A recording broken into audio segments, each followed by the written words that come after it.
Hello. There we go. Oh, Are we? I was actually just messing. I didn't realize we were live. We are live, of course. Hello. You know how it goes.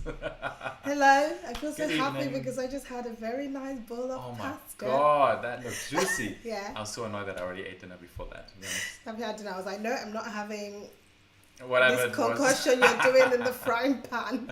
I'm gonna wait and cook my own dinner. So that was good. Exactly. But that's very good. Well, welcome very much to our Wednesday lives and to navigate. Yes. Very excited. Should we shout out to Asma Odera, who's yes. the first to join us? First, awesome. Shout out. Guys, if you're new to our live videos or to our channel in general, obviously, please make sure to subscribe so that you always get notifications and are aware of when we're posting. And with that, welcome to everybody. We have Houston in the house, Cape Town, Zimbabwe, London. Amazing. Welcome, everybody. This is great. From Germany. Oh, Ava Teasy says first time. Mm-hmm. So welcome. We always Lovely. love first timers. Yeah. Well, we always like people that join us Anybody, regularly. of course. But special shout out to people who are joining us for the first time. Absolutely. And we have Stellenbosch, beautiful Stellenbosch in South Africa. thank you, Stellenbosch. Yes. Oh, it's lovely. Very lovely. And of course, Kenya. It's actually funny, by the way, on the last video, I don't know if you guys, let us know if you guys saw our vlog this past weekend. And there were a lot of people from Kenya actually commenting because of Noah recognizing Wangari Maathai. Maathai.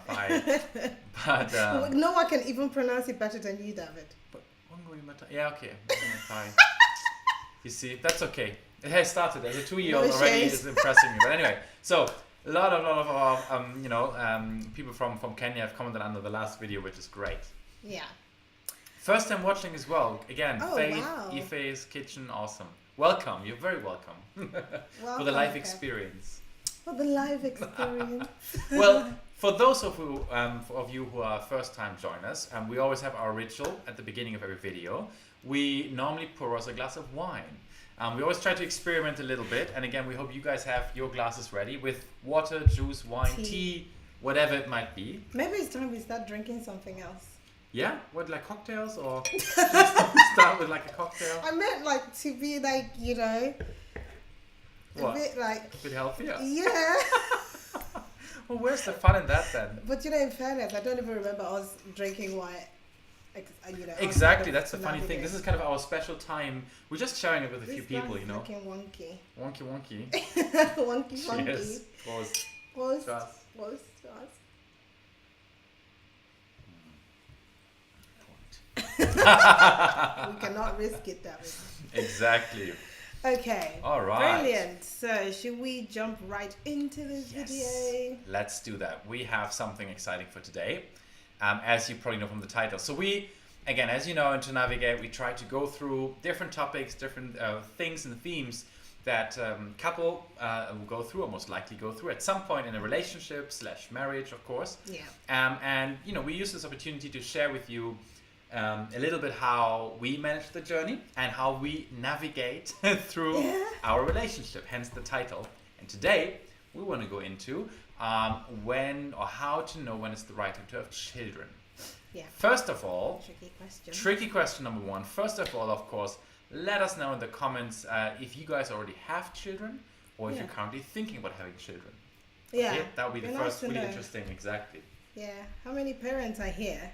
Exactly. We actually don't know the statistics of True. people that watch us. How many are Yeah. parents? Very true. Yeah. 3 So, kids, wow. 3 kids, woo. Exciting. And again, please, obviously, look, feel free, everybody, again, most of you might know this, but feel free to keep commenting and letting us know, you know, your thoughts. We're obviously sharing our thoughts, but again, everybody's very welcome to ask questions or share your thoughts and comments in the chat box, of course, and we'll try and follow up with some of it later. Yes, definitely. Exactly. So, when is the right time to have kids? Excuse me. Are you okay? Wow. Okay. Excuse me. We haven't even started. So you're going to be okay? I'm sensitive about this question. Like, David. when you're the right kid. Okay, so when is the right time to have kids? Well, it depends, is obviously the annoyingly simple answer, right? Oh, I have a different simple answer. Oh, go for it. Not so Okay, simple. yeah, it depends. It depends. It depends. And Depends on a lot of look, things. obviously, exactly. So first of all, foremost, and I think it's needless to say, but obviously there's no one size fits all. That's very important to stress, but I think that's very obvious. A couple of things that kind of we kind of thought about, I guess, you know, and that I think are hopefully quite useful. I think first of all, it starts off with a general desire to even have children. Okay. Now that should, of course, hopefully be an obvious choice. But sometimes you find one partner more, maybe, you know, keen or pressing on this issue than the other. And of course, that number one can be very, very dangerous in a way, right? Yeah. So I think having both parties really on board with having children is the first and foremost basis, if you want, right? Yeah. To making those decisions. Yeah. And do you reckon that it's an important conversation to have before you even get married? Yeah. Like when you're dating. Yeah. I mean, to be on the same page. I mean, the number is subjective. Like, true. You know, I don't think you have to decide when we get married, we're going to have, you know, X, Y, Z. People have those conversations and then reality sets in, you might switch. But I think fundamentally, the difference here is, do you want to have kids versus do you not want to have kids? And to make sure that you're on the same page as your partner. Yeah, absolutely. That should be discussed beforehand, 100%. Yeah. Because I think otherwise it just leads to a lot of disappointment further down the line, or arguments and conflicts. Absolutely, no, but I think so. A couple of thoughts in terms of, so when then, if you are both on the same page, let's say, with generally speaking, we want children. We might even have a similar idea around the numbers, but that doesn't matter in the first, and especially for the first one, right? I would say the first thing, of course, that comes to mind for a lot of people, I'm not saying it's the most important, it's often the first one, is of course around, let's say, career and job. What you know, each of you are doing. Yeah, don't you think? Before does that come together with finances? Yeah, it comes exactly. That those two are probably the two. Yeah. I'm kind of going backwards in terms of priority. Okay. So I'm starting with, I believe, is the not least important. Don't get me wrong, all of them are important questions. But in terms of order of what really should make up the decision, I feel career is the least of them. Really? Yeah. Okay. Yeah. Well, I mean, let's give an example of our case, yes, right? So we got married in our very first wedding. So we're technically married in 2013, right? But we didn't have Kian until 2016, right? So, and that was because I was still in medical school, right? So, I mean, that was my career. I felt like that was really important. I wouldn't have said I wouldn't think of it as the least important. For me, because finance. remember, like I was excited about having kids. Yeah. And I was like, oh, maybe I can have we can have a kid in final, when I'm in final med. And David was like, no, you're supposed to be focusing on your final exams. I really don't think that we should throw a kid in the mix. True. And I was like, that makes sense, because I really need to focus on passing the exams. So no, you're right. I wouldn't really call it the least, because that was literally priority for us. Yeah. Like I really had to finish medical school before we thought about having any children. Yeah. So that's a fair point. Yeah, which ended up being 2.5 to 3 years after our first wedding. Yes. You know? Yeah. No, that's a fair point. I guess why I thought of it, but it makes sense now, is kind of with the career piece, I feel like it's very difficult to at any point find the right time, because there's kind of almost something you can, you know, there's almost this next thing, like, you know, because I don't know if you're in a company or something, you're looking for a promotion, there's always this next thing you can aspire to, but you're probably right, of course, it is. Yeah, I mean, it's one thing, so there's always the next thing. I feel like that's like it in terms of ambition, like your vision of where you want to be. Yeah. Whereas when it comes to like literally this deadline is in front of you, like there was no doubt my final exams was like May 2015. Yeah. There was no way. This is not about me trying to like look at the next thing that prevent me from having a baby. I literally had exams that I needed to finish. Yeah. And I feel like it could be the same thing with like some couples who really have like board exams to sit, depending on the profession anyway. Yeah. Or like something they really need to, like a hurdle, like an obvious hurdle or deadline that they need to cross. In that case, then it's important to really consider the career. Yeah, no, absolutely. No, I agree from that perspective. Yeah. I think another important aspect of the career piece, or where you are in your career, is also, of course, the support of your partner, I think, right? I mean, that can make a massive difference. And I know maybe in the States, of course, there are some issues with parental leave that's different to other countries, of course, that really limits predominantly the mothers, of course. But I think another important piece of it really depends on the relationship you're in, I guess, and the understanding with your partner, right? To what degree he or she, is willing to support you, and also, of course, making sacrifice. In our case, so we were very lucky. So my job is quite flexible, and I was lucky. In a lot of the European countries, we have quite an extensive also paternity leave, right? So I think for Keen it was 1 month. It was later than for Noah, it was 3 months even. Yeah. So for Keen, I had 1 month available as well to take off for paternity leave, right? Yeah. So that of course then helped. I think it helped a little bit, not actually quite a bit, for us to make certain decisions when we can say, okay, with my support. There's less obviously stress on you, and you might be able to go back into your job earlier. The hybrid models and so on. So I think the way and what you agree on with your partner in terms of support after the birth of the child can influence the career aspect of the decision making. Yeah. Makes sense, doesn't it? That makes sense. Okay, so go on. What's your list? What's on your list then? So career. And then... career. Well, the second thing, and I can see already a lot of you have been saying this. It's obviously super important to know when you can afford it, right? Let's be honest. Now, kids. And then obviously that's not the way to think about it, but it's a fact, right? I mean, kids are not cheap. At the very beginning, they can be quite expensive, and then of course, probably later on in life when they get a bit older again. But it is of course a financial hurdle to take, 100%. Yeah. But that's even us. Like we're currently in that situation, and it's still a very tricky one, because you'd see, we would hear from older family members saying, you know what, don't be too focused on finances now, or thinking about how you can't afford them, because in the future when you've worked to the extent where you're financially stable, you might then regret not having them. But I, as people who are in this situation, of course it's different. It's very different not to think about the potential financial implications of having more kids, especially when you envision what sort of life you want for them, what sort of education, the quality of life, travel, experiences. Everyone wants to give the best to their kids. Absolutely. And it's so difficult to not consider finances. Yeah. I do understand a bit. Oh no, completely. Two things that come to mind for me, right, is one is a quote from my parents that goes to what something you said. But before that, of course, if you're completely strapped, let's say, and are literally, running on your last dime, maybe of course there's an element to say that, if you can hardly kind of, get by, maybe that's not the right time, to be fair, right?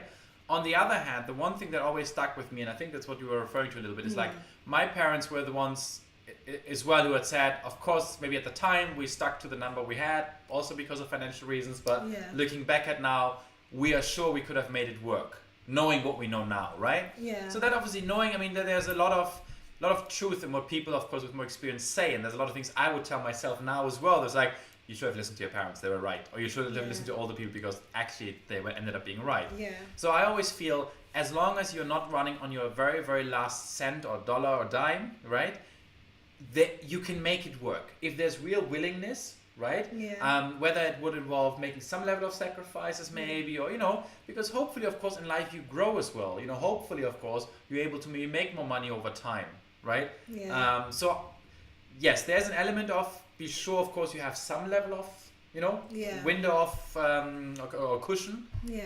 But you don't have to, let's say, have saved every penny and I don't know, have to have $1,000 a month available necessarily. You can make it work. Yeah.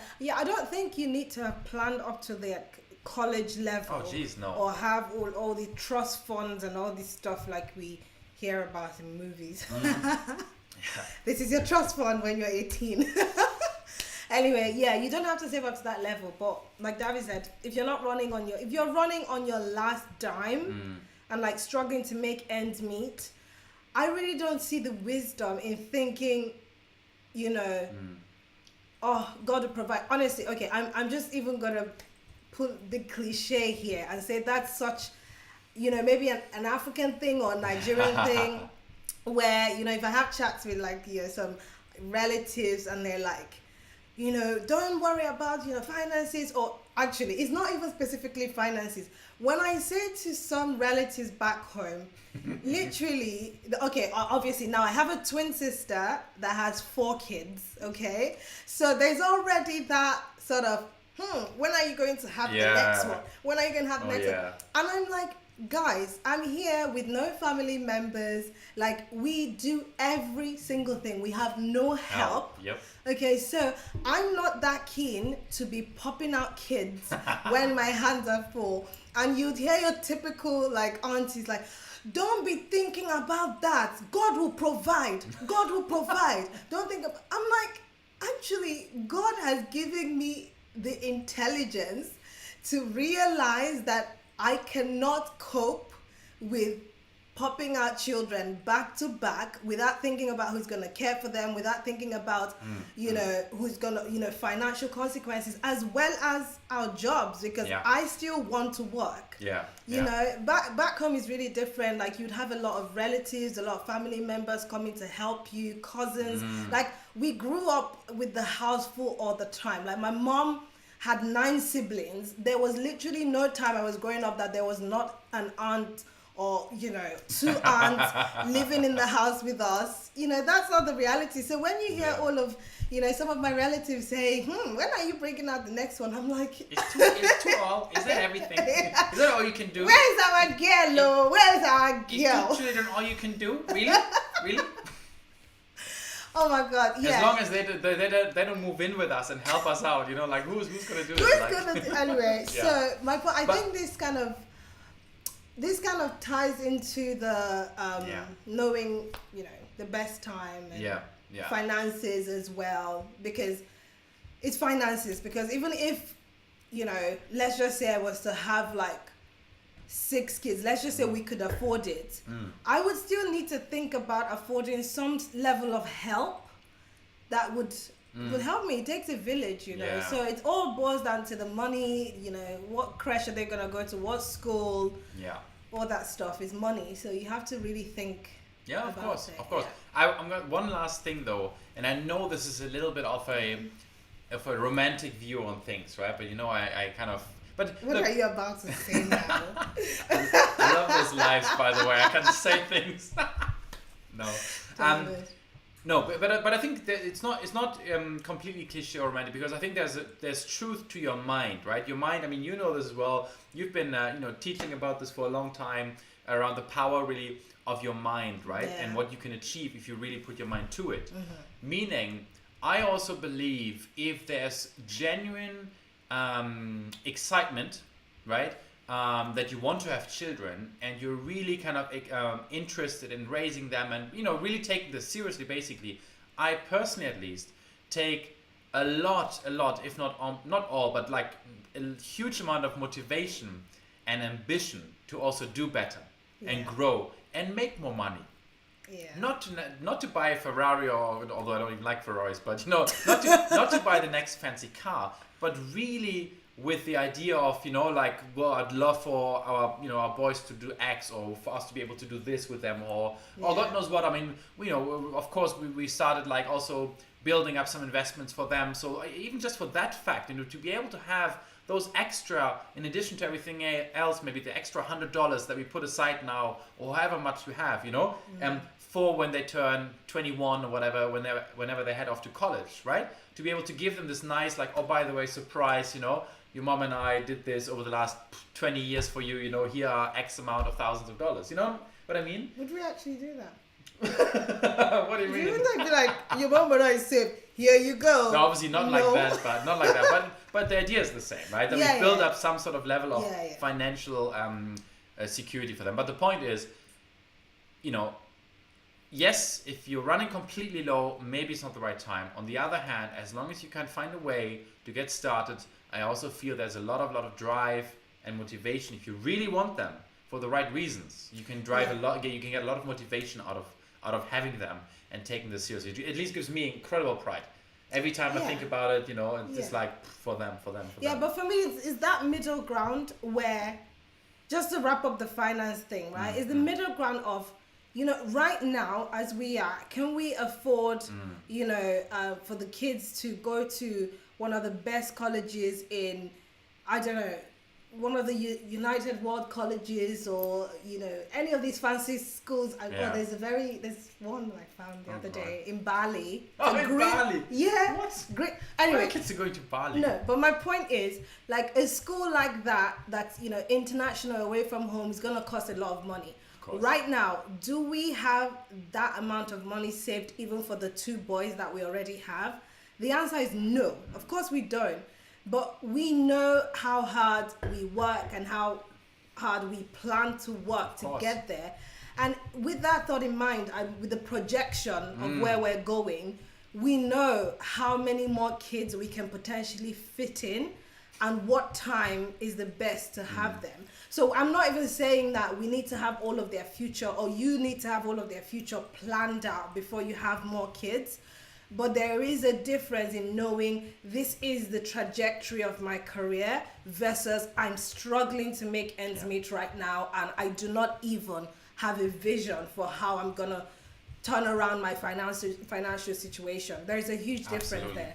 And there is wisdom in thinking maybe this is not the right time to have that 5th or 6th child, Yeah.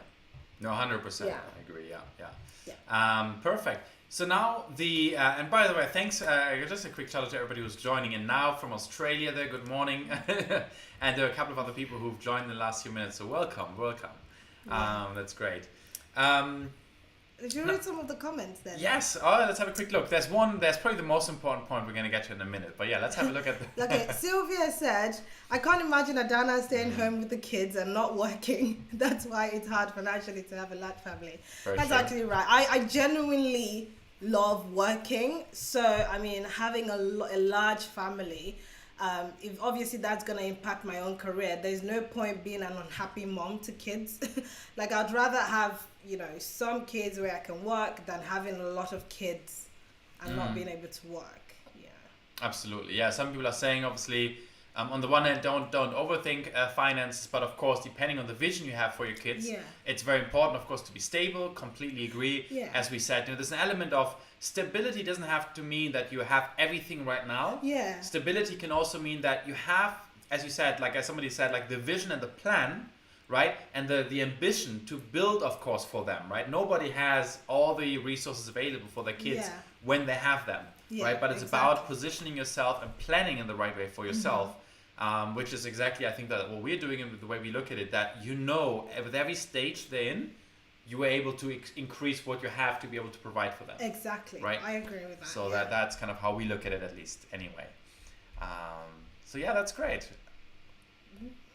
Perfect. So let's jump in then, and then again, we'll go through a lot of your questions then at the end again. Oh, by the way, your dreads look beautiful. Oh, thank you. I tell her that every morning. By the way. David. It's true. I know. I'm like, oh, it's David. True. Okay. It's like David. Tell me more. I will. Anyway, so obviously we talked a little bit about generally starting off with wanting to have kids in the first place. True. We then went into kind of course, there's an element of career and jobs and where you're in life there for sure. And then, of course, just now we finished talking about finances and kind of financial considerations. But, of course, at least in my view, and I think I saw already, I kind of was looking a little bit at the comments and somebody was saying that already as well. Most importantly, of course, is sort of the mental and emotional level of readiness that both of you require.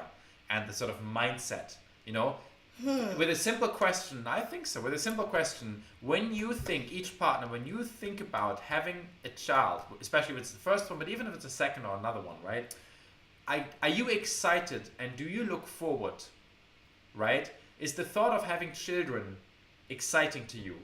Yeah. I think for me it's probably one of the most important pieces because one could argue everything else can be sorted out, but if you're not mentally ready and willing for children, you're not going to cope with what it means to have a child in your life and the restrictions and all the sacrifices that come with that, I believe.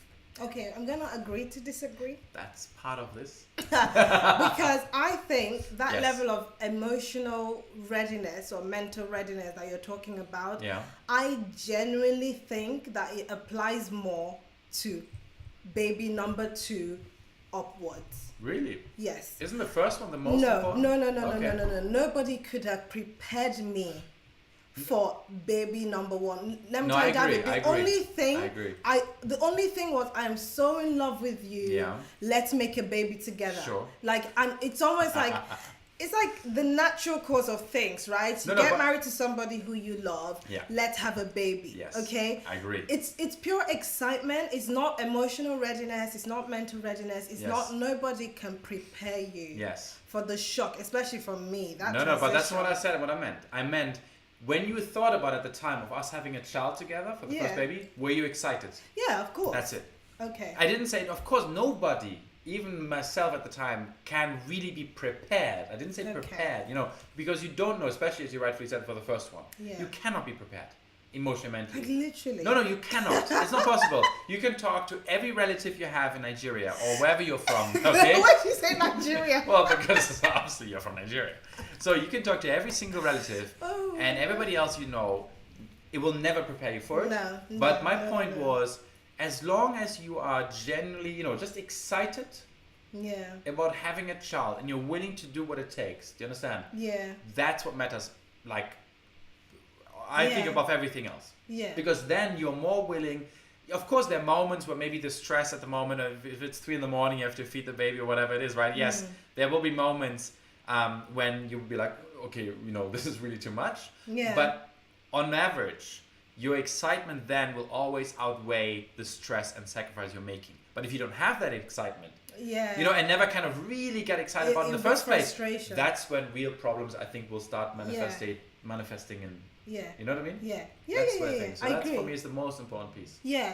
But then again, so just speaking about the emotional readiness, so I agree specifically that it applies to. So let's talk about our specific example, right? Yes. Kian was pure excitement. There was nothing anybody could have told me that would have prepared me for that transition of my baby girl lifestyle to strapped with a baby and covered in vomit. Yeah. But of course, there was love, there was the excitement of being a mom, there was the fact that, David was a partner that was meeting me halfway.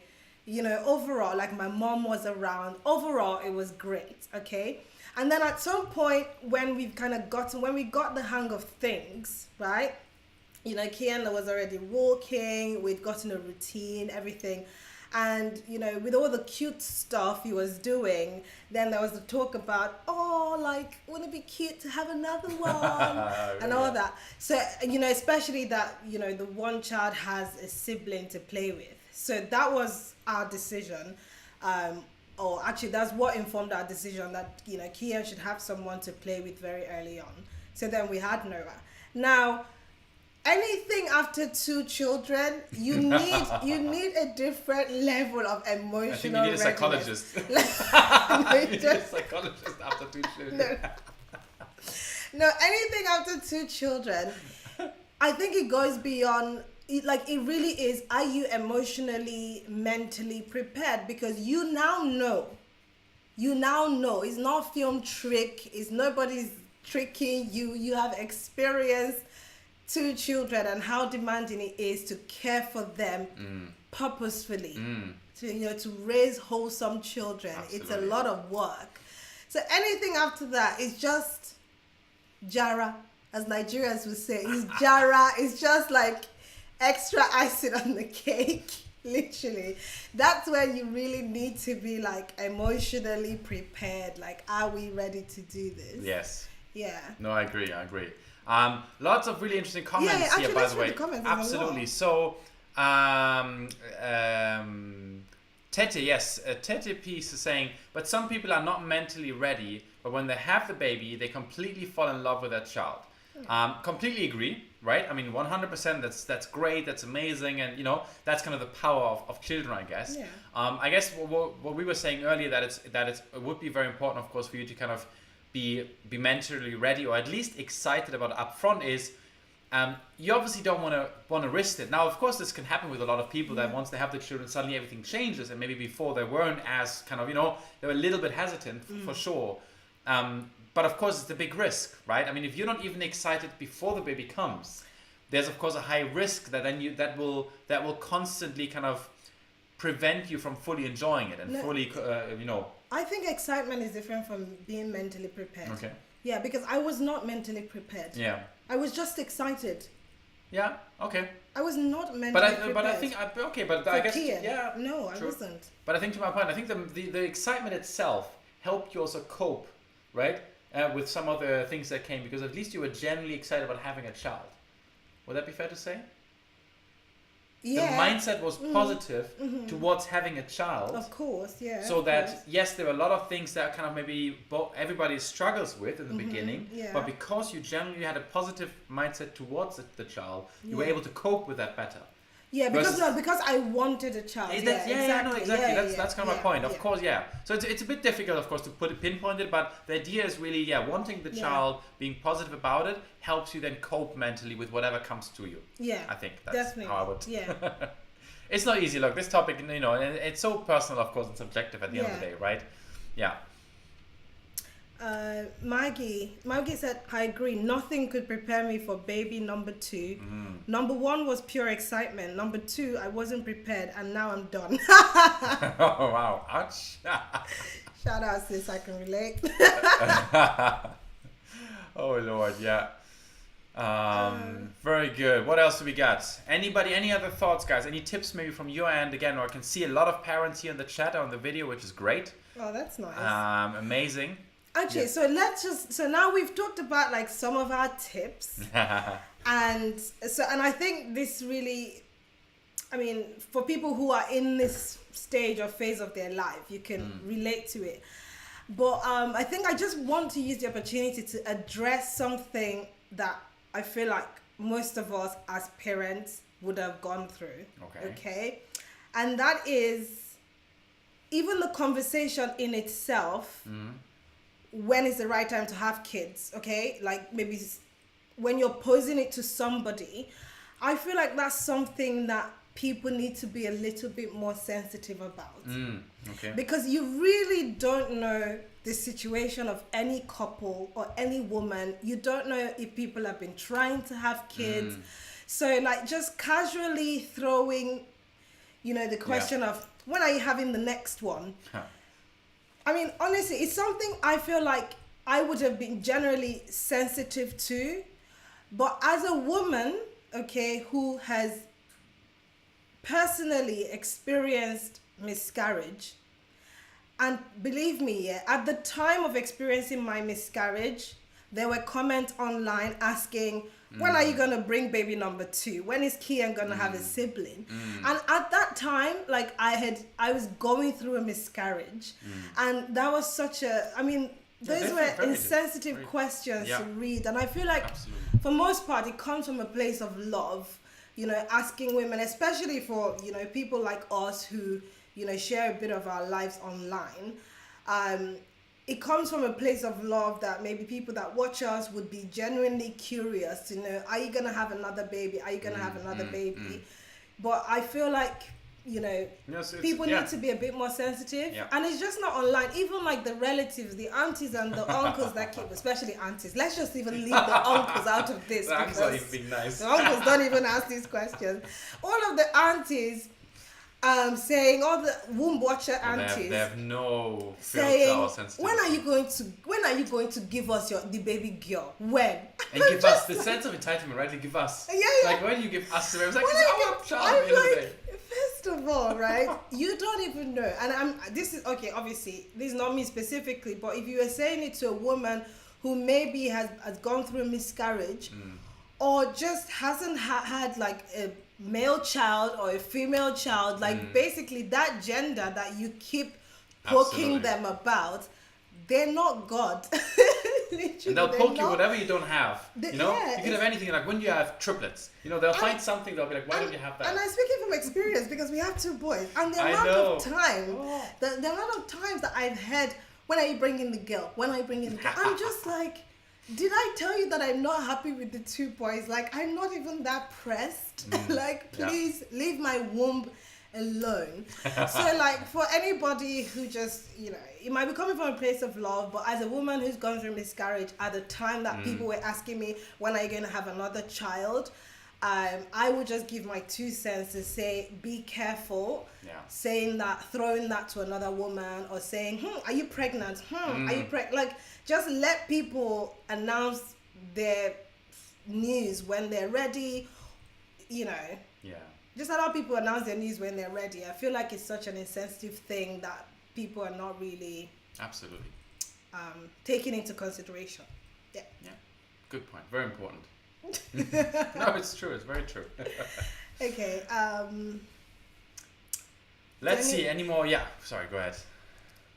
Yeah. So no, it's just the last question there. Is that a question? Yeah, no, a lot of you agreeing actually. So a lot of people are absolutely agreeing with you. You know, around the you know, it's insensitive, and you know, you got to be careful. It's very painful. You don't know what women are going through. Yeah. Yeah. So many people are agreeing with that. A lot of comments around your aunties. Listen, we love our African aunties. Of course. Do you know, to be honest, like, a part of me really loves how honest they are, like, direct.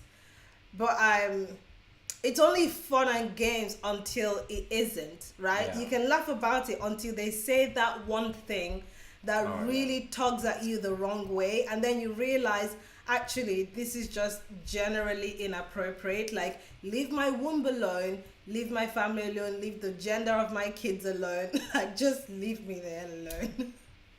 Yeah. Yeah, absolutely. Yeah, someone says Germans are also direct. I think it's a different kind of directness. True, yes. Yes, it's a bit different to the Nigerian directness, let's say. Yeah. They're direct. They're not as emotional, maybe, and they're not as... They're a bit more sensitive, funny enough, I would say, but in a different way. They're still very direct, but they bring the points across a little less, you know, kind of... Lola said, Adanna, you know those aunties that calm down for you right from the wedding? Oh, yeah. Trust me, I know, because we were just saying to you, like, our decision to not have kids after we got married was the fact that I was still in medical school and I needed to graduate. But in the 2.5 years that we didn't have kids and we were married, the amount of, when are you having the child? So when are you getting pregnant? Are you pregnant? I'm like, or when you call them, like, are you telling me that you're pregnant? You're like, I'm just calling you to say hello. Just to check in. Are you pregnant? Are you calling me? I was like, what? No, I'm just checking in. Like, guys, seriously. I just feel like, just point blank simple, matters of the womb and childbearing should be kept private until the people involved want to share the news. Yeah. Because if from the beginning you're already asking me, so are you getting pregnant? It's almost like you're very interested in my intimate life. Like, do you want to just come into the bedroom and direct me how to even take action to produce the baby? You know, I feel like there's such personal questions that you need to wait until the couple are ready to share the news. No, but the sense of personal space, that's maybe actually maybe a good way to differentiate the comments from Nigeria relatives versus German relatives. Germans are very big on personal space, and you know, they have these barriers all around them. They don't like to let people in. It's very much important, and that's, I think, one of guys, we have an interruption. Yeah, we may have to end the video shortly. Should I quickly go head out? Yeah. Okay, go. Okay, I might actually say should I say goodbye? Yes, you can end maybe with a couple of things and then I'll come.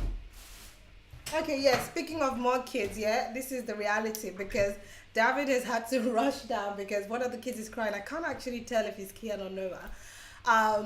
But anyway, it's very rare. I think when we started to navigate, we kept, talking about the disclaimer that a child might interrupt us, and alas, today is the day. Today, the day where we are talking about having more kids.